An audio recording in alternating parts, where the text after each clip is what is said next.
My name's Carol Ann Wheelock Cornelius. I was born in McLester, Wisconsin. Okay, give me the names of your parents. My mother is Helen Matoxen Wheelock, and my father's Irvin Emerson Wheelock. Do you know the names of your grandparents? Sort of. My mother's parents was Jonas Matoxen, and her mother, his wife was Phoebe Matoxen. My dad's name was Martin Wheelock and Lena Wheelock. Do you know the maiden names of your grandmothers? No. Do you know where was the homestead or the where your mother and father lived? In McLester, In Wisconsin. Okay. What about your grandparents? Did they have location out here in Oneida on the reservation? Just McLester. Menasha too? They were always in McLester. Both? Not both your Yeah, grandparents? both of them. Both of your grandparents on both sides, huh? Oh. As far as I know, you know, You know if there was a large amount of Oneidas living in Menasha? yes, there was There were. several Oneidas in McLester. Oh. You don't know when they moved out that way, or what caused them to leave the reservation and go that way, do you? I don't know if they ever were here in Oneida and went to McLester, or if that's where they always been. I just know my mother and them, her sisters and them, were all born in McLester. And then after my mother and father had separated, then my mother came out here to Oneida. Did they have a large property holding there, or they, I don't have no idea.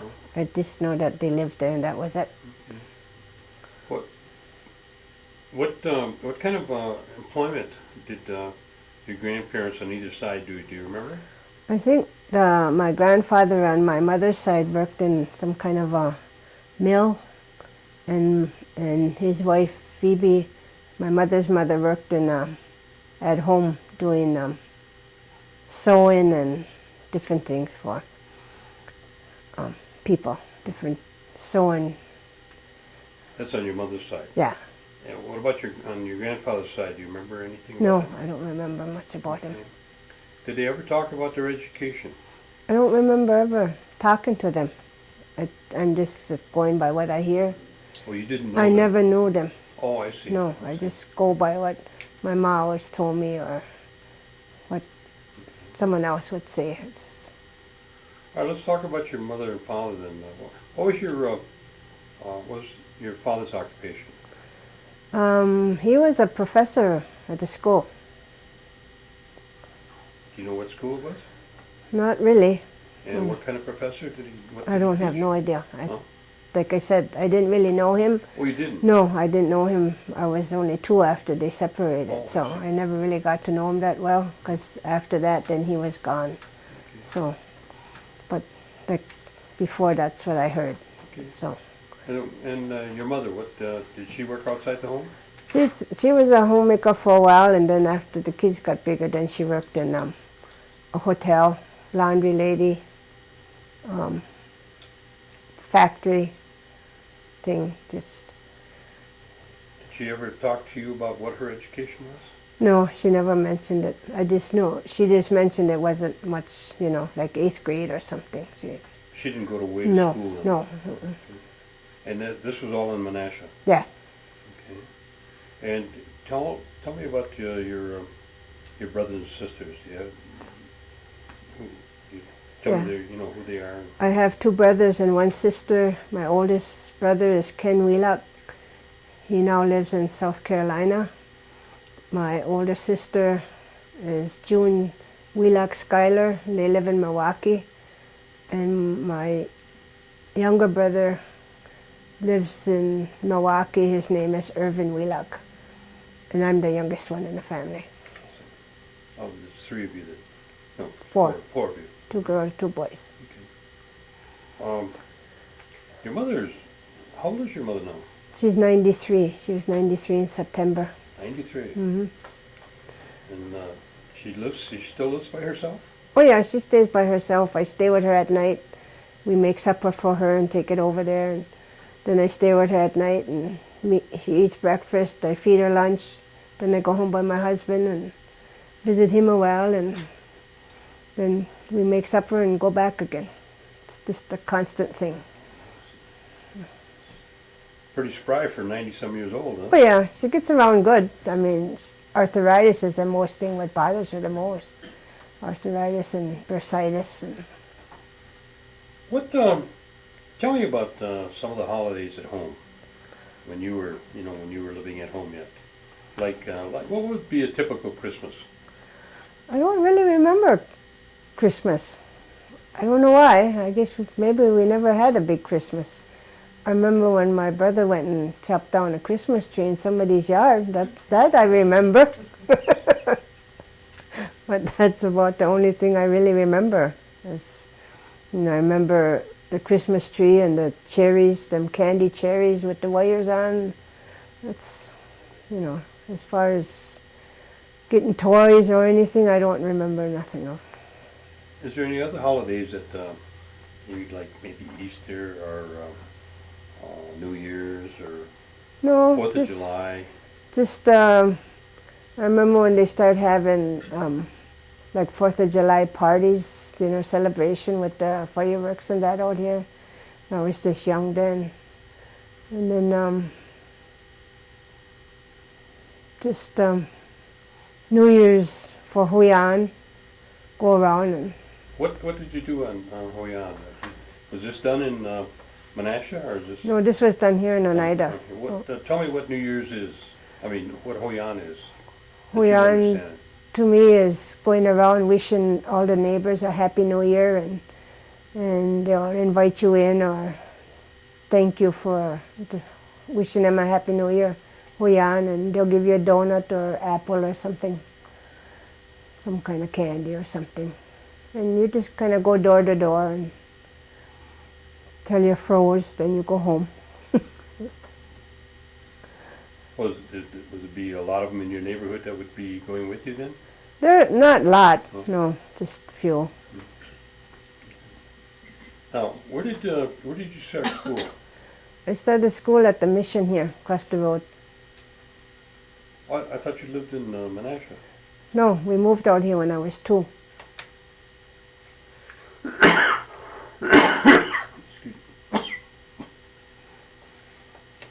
Where did you reside when you moved from Menasha to Oneida? Right in Oneida here, right down by the bridge. And that was with all your brothers and sisters too at the time? And you Well, my started- older brother and sister, they went with their dad, and then me and my brother went with my mother. Then you started school at the mission. Mm-hmm. What was that like? Oh, well, I started kindergarten here, and they used to have it in the basement over here at the church. And we just, they'd read to us, and we'd get to play games. And then as I got older, and then we went to 1st grade, and then they closed the school down. Then we went to Highview, which is about 3 miles from here, 4 miles from here. So I just remember a lot of friends and a lot of schoolmates. Still see them around every now and then. Well, when you went to the mission, about how large was the attendance at the school? Oh, there probably was about 15, 20 in a room, if that many. And how many rooms did they have? About 4. Now, was this done, were there teachers or were there sisters Sisters, there were sisters. from the church? Mm-hmm. Do you remember their names? Some of them I do. Sister Mabel and Sister Augustine, and I think there was a Sister Ethel or something like that, and Father Christian. Father Christian was the priest at the Mhm. time. Okay. Did they have the lunch over at the parish hall? Yes. Mm-hmm. They'd serve lunch at noon. Did you attend the Episcopal Church? Yes. And we'd always have church service every Thursday morning. always had to wear something on your head. And so, Did they have any services for Christmas? yes, they had. We used to have school programs, Christmas programs at the hall across the road. Christmas caroling and the Christmas program they'd put together. It's still pretty much, I mean, when you walk in and now you think of years back, you know how it was. It's they kind of fixed it up the same. Then you went to Highview. Yeah. And was that a public school then? Mm-hmm. And how big was that? A big change from the mission? Kind of, because they had just a regular teacher. There wasn't no sisters there, and they had like 2 classrooms there. So there was more students in the room than there would have been here. And from Highview, did you go on to school? No. What did you do after you left school? Well, I got married when I was young and started having kids. Can you tell us how old? I was 16 when I got married. I was 17 when I had my first one. And who's your spouse? Everett Cornelius, Gerald Everett. I don't know, they call him Everett, some call him Everett, and if you say Gerald, nobody knows who he is, so they think I got a different man, I guess. And how many children do you have? I have 7. 7. Mm-hmm. Can you give us their names? My oldest is Margaret, and Neil, Vincent, Jerry, Larry, Tony, and Mercy. They're all grown up now. They all got good jobs. I'm very proud of them. Did you have any grandchildren out of that? Yes, I have 10 grandchildren, 5 boys and 5 girls, and 1 great-grandchild. Oh. 3 months. 3 Oh. months. 3 months old. Oh yeah. Mhm. What's his name? Her name. Her name? Tynea Marie Oh. Cornelius. Oh, congratulations. 3 months. It's just a new great Yeah. grandmother then. Yep. Okay. All right. So you got married. Where did you reside once you got married? In the Oneida area here. Then my husband bought a house and we moved out towards the Chicago Corners area, and we've been there ever since. What's the area that they call that you live at? That's it, Chicago Corners. Chicago Corner? Yeah. I thought they called it Goosetown. No, that's the side road behind us, Oh, Goosetown Road. Goosetown Road? Why do they call it Goosetown, do you know? I don't have no idea. Some other people might tell you what That's what they call it, huh? Yeah. Mhm. They still call it that? No, it's Town Road now. Town Road? Mhm. Okay. Yeah. So we've been there. Our oldest one was only like, I don't even think she was 2 years old when we moved over there. So we've been there all our married life. Now, you started out at the Episcopal Church, you were saying. Now, where do you go to church now? We go to the Oneida Methodist Church. And when did you switch from the Episcopal Church to the Methodist Church? Oh, probably about 20 years ago or so. Because that was over in our area, and that's where my husband belongs. So. I see. Now, what other activities have you been involved in besides raising your family? Did you, were you a homemaker for quite a few years, and did you get involved in other things? No, I was just a homemaker until my youngest one was 4 years old. Then I started working. And where did you go to work? I worked for a veterinarian in De Pere for 9.5 years, Dr. Hill. And then I quit there, and then I went and got my GED.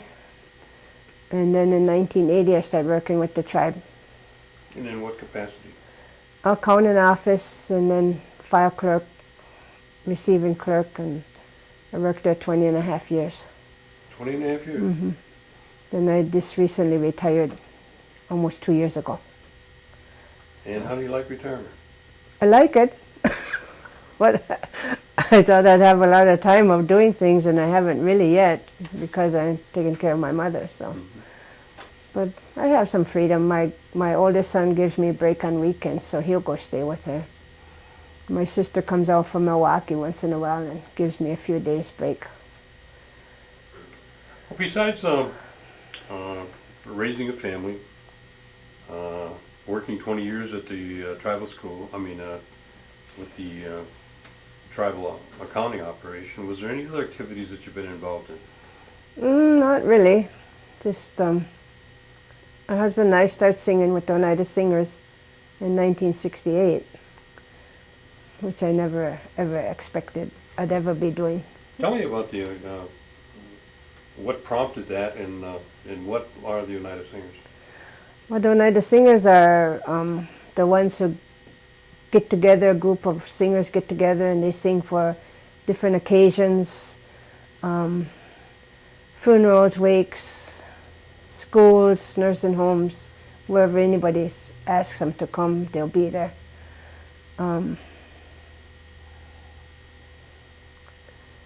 We just started, I think it was my husband. He remembers singing when he was very young and something he always wanted to do. So he just said one night, he said, let's go sing, go to practice. And Oscar Archiquit was the teacher then up at the Highview School. So we went up there a couple nights and then we just kept going. And he really enjoyed it, and I didn't know nothing about singing Indian then.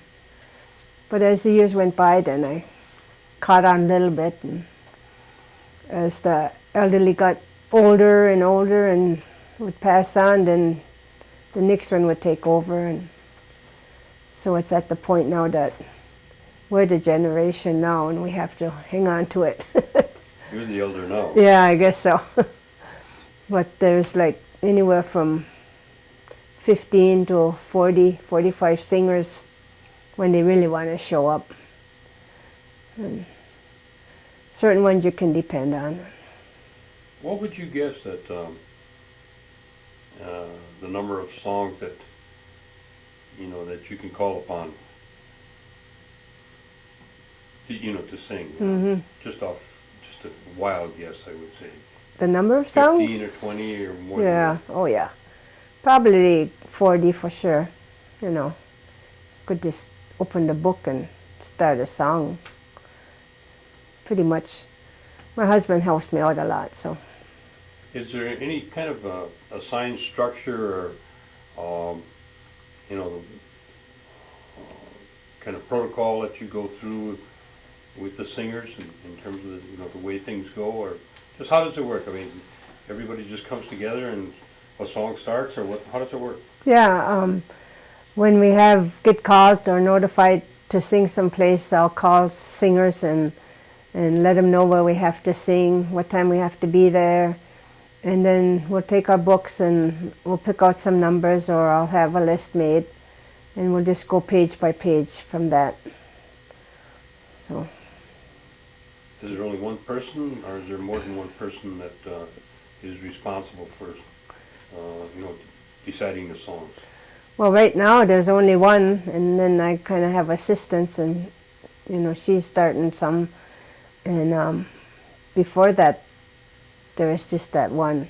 Well, I think there were several of them who used to start before, but now with the group we have, nobody else will start. I don't know why. I think they could if they want to, but they just don't. They sit back. So it's up to me and my assistant to keep them going. Have you seen a great deal of change since 1968 to the present day in terms of the way you do the singing and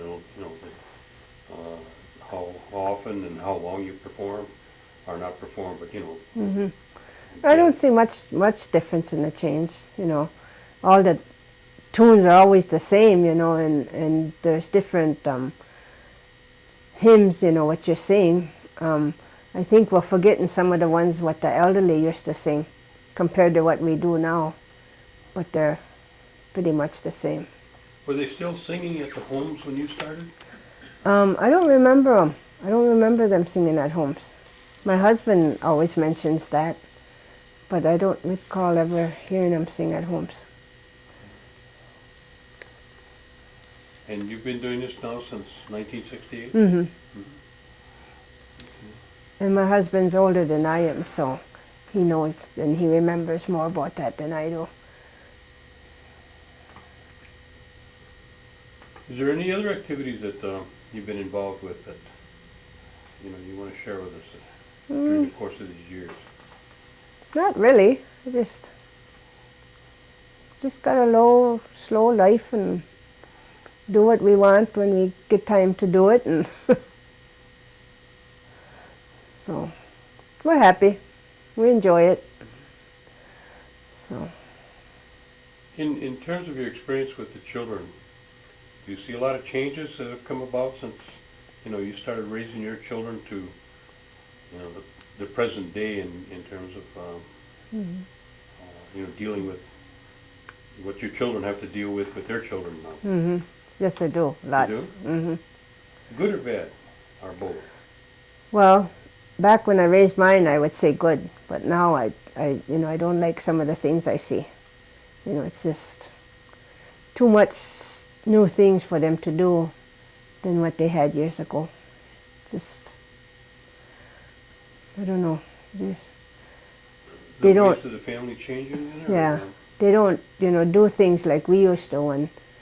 Like we used to go ice skating when we were young. We used to shovel the ice. Now if nobody does it for them, they don't do it. They don't, nothing, that stuff doesn't get done. And they won't do it. What kind of, if you were to try to, give some direction or advice to these young people, do you have any kind of thoughts or concerns that you'd like to share with them that you feel that they're going to be facing in the future, in some ways that they might be able to, give them some help? Oh, I don't know if it would even help to mention it to them. They got their mind set up already when they're young, and if the parents don't help them straighten up, then they're not going to try and help themselves doing things, what's good for them. I heard there was a young boy at the high school the other day, and he went and he has talked at the high school kids and told them right out that they're not appreciating their teachers at all, which is true. That's them kids now, they just don't appreciate some of the stuff they have, and there's so much stuff around. It's just, some don't appreciate their parents, and some just do what they want. Well, in addition to the children, you've been with the tribe for over 20 years. You must have seen a lot of changes within the tribal operations and structure also. When you started out, what was the facility like then? Oh, when I started out with the tribe, all we had was pencil and paper, no calculator. Now they have calculators, computers, I wasn't trained. I didn't have no education for that stuff or not, at all, Then my boss just trained us, how to use it. I can learn easy on a training thing, but it's just the idea that they had to train me to do that stuff. But yeah, the biggest thing was from pencil and paper to calculators and computers. Okay. Yeah. It's just amazing how, You see that as a, what kind of progress do you see the tribe has made then? I think they made a big progress, very big progress. Mm-hmm. I don't think they could go back to what they used to have years ago, especially now this younger generation is. What's your opinion on the impact of the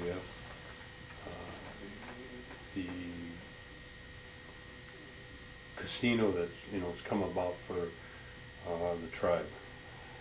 Well, I think it has helped them out a lot, helped them move up higher. Just gave them a lot of jobs, a lot of Oneida people a lot of jobs, and so I think it has helped a lot. So in your 20 years, you've experienced a lot of progress in many areas. Oh yeah. But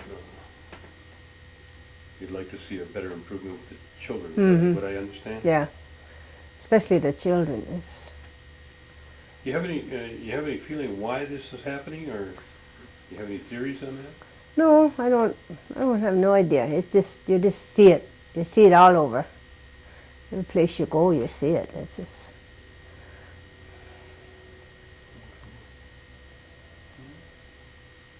Again, do you have anything that you'd like to tell these kids in the future?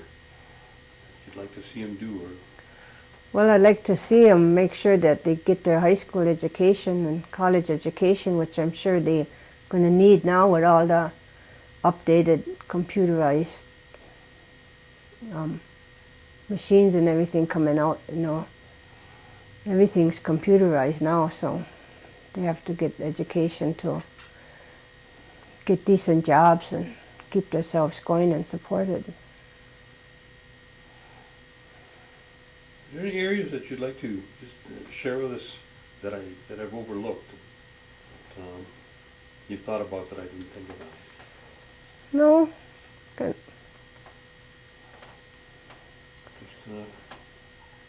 Just want to keep your appetite and a whole lot of banana splits. Is that it? Yeah, that sounds good. Well, we want to thank you for Okay. coming in and sharing these things with us today. Okay, We you're appreciate welcome. it very much. Okay, Lisa? Do you want to ask her if her parents spoke the language at all? No, but you can. Did your parents speak the language? I don't recall my grandparents at all. I'm sure they probably did. I know my mother used to when I was younger, but she just dropped it. I don't know why. And now if I ask her if she can talk it, she says no. Did she speak it at home to you kids growing No, up? Not at all. just to her friends, you know, her lady friends, you know, her neighbors. Have you got any feeling in terms of why, it was never kind of passed down or shared? Mm-hmm. Have you got a gut feeling on that?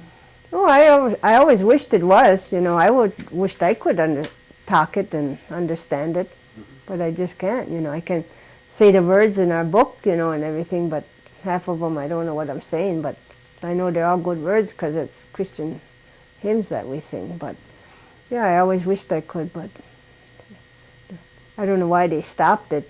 You know. Yeah, it's puzzling. Mm-hmm. Anything else you can think of, Lisa? No. Lois? No. Carol? No? Are you hungry now? No. Oh, you got banana split here?